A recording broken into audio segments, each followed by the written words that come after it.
Hello friends, আসসালামু আলাইকুম। Welcome back to my channel. আমি সিনথিয়া রহমান মাইকেল। আশা করি সবাই ভালো আছেন। আমি অনেক ভালো। তো এখন আমি মুরগির মাংস রান্না করব। প্রথমে আমি পেঁয়াজ, রসুন, আদা, জিরা, মশলা বেটে একসাথে আমি তেলের ভিতর দিয়ে দিলাম।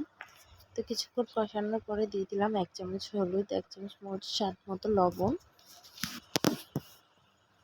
এখন কিছুক্ষণ কষানোর পরে দিয়ে দিলাম সামান্য পরিমাণ পানি দিয়ে আমি ভালো মতো কষিয়ে মাংসগুলো দিয়ে দেব। মাংসগুলো আমি আগেই ধুয়ে পরিষ্কার করে রেখেছি।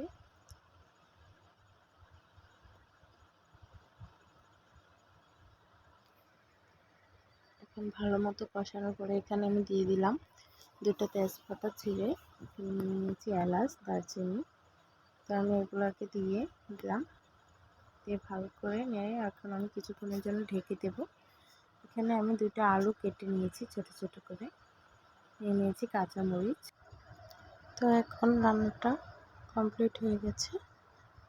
তো সাথে আছে করলা ভাজি। করলা ভাজিটা আমি চুলার এর উপরে দিয়ে রেখেছি। তো ভালো থাকবেন।